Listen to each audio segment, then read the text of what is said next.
The rain had been falling on Copper Falls, Ontario for 3 days straight when Elliot Voss finally ran out of reasons to stay inside. He hadn't meant to go far. Just to the truck, maybe down to the end of the logging road and back. He did that sometimes when the walls of the cabin started pressing in, drove nowhere in particular, watched the trees go by, came home feeling slightly less like he was disappearing. That was enough, most days. Enough to keep going. The road was worse than he'd expected. The ditches ran fast with brown water, and the gravel had turned to something closer to river bottom than road. Elliot drove slowly, both hands on the wheel, the wipers working hard against the dark. He was 2 kilometers past the turnoff to Mercer Creek, when the headlights caught something that didn't belong. He stopped the truck. At first he thought it was a garbage bag. People dumped things out here sometimes. Appliances, furniture, things they didn't want to pay to dispose of properly. It wouldn't have been the first time he'd seen black plastic in a ditch. But this shape moved. Just barely. A slight rise and fall like something still breathing. Elliot sat there for a moment with the engine idling. He had learned over the years to pause before moving toward things. It was a habit from another life. Assess, confirm, then act. Old instincts didn't retire just because the man did. He put the truck in park, left the headlights on, and stepped out into the rain. She was a Belgian Malinois, or had been once. Now she was mostly mud and ribs and exhaustion, curled around something Elliot couldn't see at first. Her eyes found him immediately, wide and dark and steady, the way a dog's eyes get when they're too tired to be afraid anymore but not quite ready to give up. She didn't growl. She didn't try to run. She just watched him with that terrible patient stillness. Then one of the shapes beneath her moved, and Elliot understood. Puppies. 3 of them, maybe 4 weeks old, tucked against their mother's belly in the water-soaked grass at the edge of the ditch. The mother had arranged herself around them like a wall, taking the cold and the rain so they wouldn't have to. She'd been doing it long enough that her own body had gone quiet with it. Elliot crouched down in the mud without thinking. Okay, he said, to no one, or maybe to her. Okay. He wasn't a man who said much. He hadn't been, even before. But there were moments when one word was enough. When you didn't need more than that to name what you were looking at. And what he was looking at was something that had been trying, alone, for a very long time. He knew what that felt like. He took off his jacket and laid it open on the ground beside her. She watched him do it. She watched his hands. Slow, deliberate, the same hands that had once disarmed things in the dark. In places, Elliot didn't let himself think about anymore. She let him slide the jacket beneath her puppies without pulling away. She let him lift them one by one and set them gently against the warmth of the fabric. And then, when he straightened up and looked at her, she stood. On 3 legs. Her right front paw lifted and held against her chest, trembling. Elliot felt something move through him that he hadn't felt in a long time. Not pity. He'd learned the difference between pity and recognition. What he felt was recognition. The particular ache of watching something keep going when it had every reason not to. He carried the puppies to the truck. She followed. The cabin had been his father's first, then his uncle's, then briefly nobody's, and then his.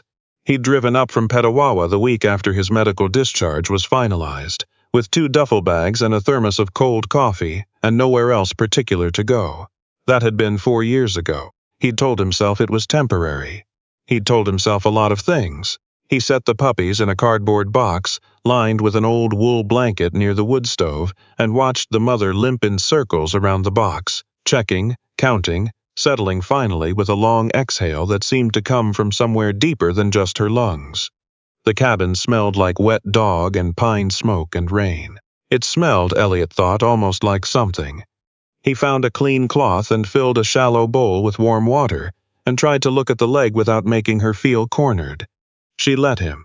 She watched his face the whole time the way dogs do when they're deciding whether a person is safe, not looking at his hands, but at his eyes.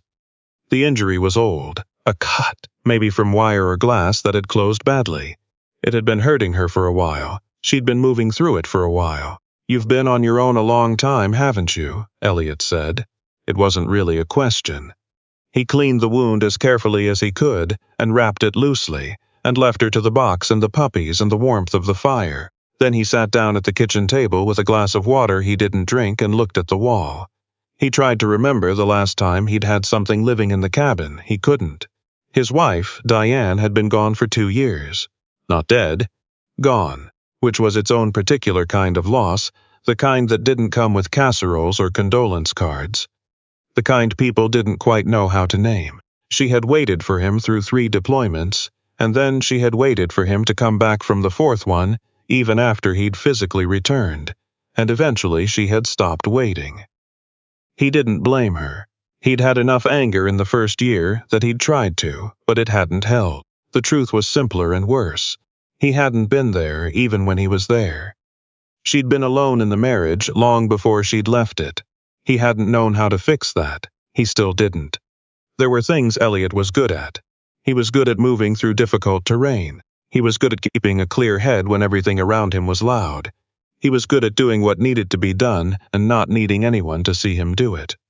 These were not, it turned out, the skills most useful for being a husband, or a neighbor, or a person some days.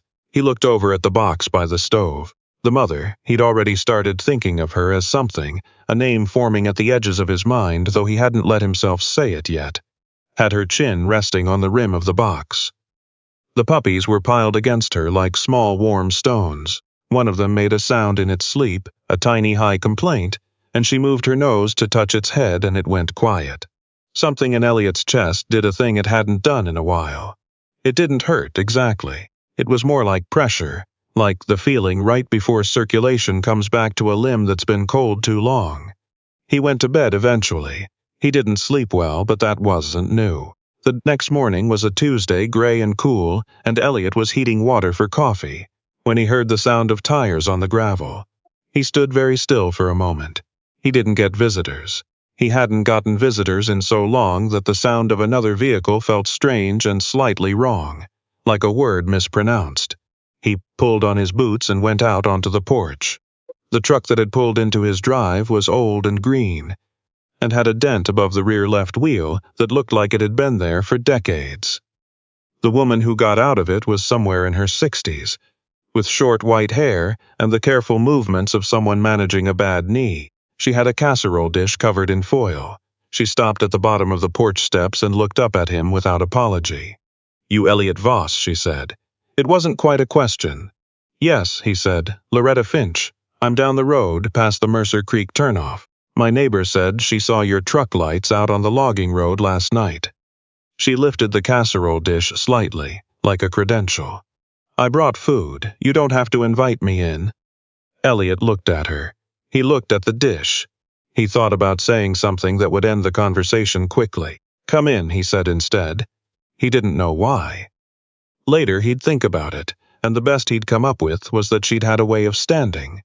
Straight and direct, no performance in it, that reminded him of the kind of person who didn't make you feel like you had to explain yourself. He hadn't been around anyone like that in a long time. She came in, set the dish on the counter, saw the box by the stove, and said nothing for a moment. The mother raised her head and regarded this new person with the same watchful calm she'd turned on Elliot the night before. "Belgian," Loretta said. "I think so. Leg? Old injury. She's been managing." Loretta nodded slowly, like this confirmed something she'd already suspected. She pulled out a kitchen chair and sat down without being asked, and Elliot decided to let it go. "You know whose dog she is," he said. "No, but I know she's been living rough in those woods for a while. A few of us have seen her from a distance. Nobody could get close." She paused. "She let you get close?" Elliot filled 2 mugs with coffee and put one on the table in front of her. He wasn't sure why he did that either. "I used to work with dogs," he said. It was more than he usually offered.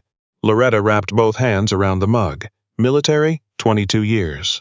Naval Special Operations." She looked at him for a moment with something careful in her eyes. Not reverence, not the studied respect that some people offered like it was a performance, but something quieter, like she was filing the information away and would not bring it out again unless he wanted her to. "My son was Army," she said. "He came back from Afghanistan in 2011. He's okay now, he's in Vancouver, 2 kids. But it took a few years." She didn't look away from him. The in-between years were hard. Elliot looked at the coffee in front of him. "Yes," he said. "They are." They sat for a moment in the particular quiet of people who don't need to fill space. Outside, the rain had eased to a drizzle. The fire in the wood stove made a soft ticking sound as the iron settled. "She needs a vet," Loretta said eventually, gesturing toward the box. "That leg, and the puppies should be checked." "I know someone in town. Brenda Yates, good woman. She does house calls sometimes if you explain the situation," said. "I was planning on driving into Copper Falls. Brenda's better." She stood up. "I'll call her when I get home. She'll come this afternoon if she can." She was already moving toward the door. Elliot watched her go with the faint, disoriented feeling of someone who has been stationary for a long time and has just been moved without noticing when it started. "You don't have to do that," he said. She stopped at the door and looked back at him. Her expression was direct and not unkind and entirely without pity. "I know I don't," she said, and left. The vet, a compact, efficient woman named Brenda, who arrived at 3 in the afternoon with a bag that seemed to contain half a clinic, confirmed the leg was infected and needed a course of antibiotics. She checked the puppies with the focused gentleness of someone who has done this many times and still hasn't gotten tired of it. She guessed the mother was 3 or 4 years old. No microchip, no sign of recent domestic care. "She's someone's dog who became no one's dog," Brenda said, washing her hands at the kitchen sink. "It happens. Especially out here. How long on the antibiotics? 10 days. I'll leave you enough. She'll need to rest the leg. Limited movement for at least a week." She dried her hands and looked at him with the frank appraisal of someone deciding whether to say the next thing. "You've done this before. The care, I mean. You know what you're doing with her." "I've worked with working dogs," Elliot said. Brenda nodded. "It shows. She trusts you." She picked up her bag. "That's not nothing. With a dog that's been on her own that long, that's actually quite a lot." After Brenda left, Elliot stood in the kitchen for a long time. The mother, he'd been calling her Remy in his head for the past few hours, not entirely sure where the name had come from, was asleep in the box, the puppies tucked against her in the same configuration as the night before. The antibiotics were lined up on the counter. The casserole from Loretta was in the oven. The cabin smelled like something again. He noticed it. He sat down in the chair by the stove and watched Remy sleep. He thought about the logging road, the rain, the shape in the headlights that he'd almost driven past. He thought about all the ways he'd been moving through the world in the last 4 years, head down, minimal contact, just enough function to call it living. He thought about what Brenda had said. "She trusts you." He hadn't earned anyone's trust in a long time. He'd stopped expecting to. Remy made a small sound in her sleep. Her leg twitched, some dream running through her. Her paw, the injured one, flexed once and then was still. Whatever she was chasing or fleeing in the dream, she kept going. Elliot looked at her for a long time. "Okay," he said quietly. "We'll figure it out." The 10 days of antibiotics were the longest stretch Elliot had spent with a purpose in recent memory, and he didn't know what to do with that at first. He had a schedule now. Medications at consistent times, careful monitoring of the leg, supervised movement for Remy in the small yard around the cabin, feeding the puppies supplemental formula when they needed it. He hadn't had a schedule that meant something in a long time. Loretta came twice more. She didn't stay long either time, didn't push for conversation, brought things that were useful. A bottle of veterinary wound wash the first time, a bag of high-quality kibble the second. She had the gift, Elliot's slowly realized, of being present without being intrusive. She filled exactly as much space as was helpful and no more. On her second visit, they sat on the porch for a while after she'd checked on Remy. The afternoon was clear for once, the light going gold through the birch trees. One of the puppies had started venturing out of the box on unsteady legs, investigating the world in the determined, slightly overwhelmed way of something that has just discovered it exists. He was angry when he first got back, Loretta said, not quite out of nowhere. "My son, Joel." She watched the puppy bump into the leg of the coffee table and recover. Not at anyone in particular, or at everyone. It was hard to tell which. She was quiet a moment. He'd come home and sit at the kitchen table and I'd try to talk to him and he'd be elsewhere, somewhere I couldn't get to. Elliot was quiet. "It took him a long time to let anyone in," Loretta said. "He didn't think he deserved to, I think. That was part of it." She didn't look at Elliot when she said this. She looked at the puppy, and Elliot understood that she wasn't only talking about Joel. I left my marriage, Elliot said. He wasn't sure why he said it. It came out plain without lead-up or apology. Or she left me, both, probably. It was hard to tell which. Loretta didn't react with the sharp sympathy people usually offered. She didn't say she was sorry or ask questions. She just nodded, slow and even, like someone who knew the weight of a thing when they heard it. The hard part, she said, is when you start thinking the leaving was the end of the story. Elliot looked at the birch trees for a long time. One of the leaves let go and drifted, not falling exactly, more like choosing where to land. I know, he said finally. Remy, who had been lying in a patch of afternoon sun with her injured leg extended, lifted her head and looked at him. She'd been doing that lately, checking in with him at odd moments, the way working dogs sometimes did. She would look at him for a moment, confirm something she seemed to need to confirm, and then lay her head back down. He'd spent enough time around dogs to know that this kind of attention meant something. He just hadn't had it directed at him in a while. He looked back at her. The puppy by the coffee table, exhausted from existing, sat down suddenly on its haunches and yawned with its whole small body. Despite everything, Elliot Voss almost smiled. The leg healed. It took longer than 10 days. Some damage runs deeper than one course of antibiotics can reach. But by the 3rd week, Remy was moving without the limp, and by the 4th, she was keeping pace with him on slow walks along the creek. The puppies grew at the extravagant rate. Puppies manage, doubling and redoubling themselves, growing into their ears and their paws with the cheerful incompetence of creatures who don't know yet what they're going to be. Loretta helped find homes for 2 of them. She knew people. She had the particular social knowledge of someone who has lived in a place for a long time and paid attention, a family in town with children. A retired man who'd had dogs all his life and hadn't had one in 3 years. Both families came to the cabin to meet the puppies, and left with their eyes soft in the way people's eyes get when something small and warm has decided to trust them. The 3rd puppy, the one who'd first ventured out of the box, the one who'd bumped into the coffee table and yawned with his whole body, Elliot didn't exactly keep him so much as fail to find a sufficiently compelling reason not to. He named him Birch, for the trees. It wasn't a complicated reason. Remy seemed to accept this with the same equanimity she brought to most things. On a Thursday in late October, with the first hard frost making the grass crunch underfoot, and the lake at the end of the road hammered silver by the cold, Elliot called his sister in Kingston. He hadn't called her in 4 months. She answered on the 2nd ring and didn't say anything about the gap because she knew him well enough not to, and they talked for 40 minutes about nothing important and some things that were. He told her about the dog. She listened. He told her about Loretta and about Brenda the vet, and about the puppy who'd grown up into a dog with the particular serious expression of someone who takes his responsibilities very seriously. He didn't tell her everything. He never did. But he told her more than he had told anyone in a long time. After he hung up, he stood at the kitchen window for a while. Outside, Remy was lying in the last of the afternoon light, head up, watching the tree line with the focused attention of a dog who takes the perimeter seriously. Birch was beside her, doing the same, though he kept getting distracted by a leaf. Elliot had a thought, small and unannounced. He was all right. Not fixed. He understood enough about himself by now to know that fixed was not a destination he would reach, that some things rearranged you permanently and you learned to live in the new configuration.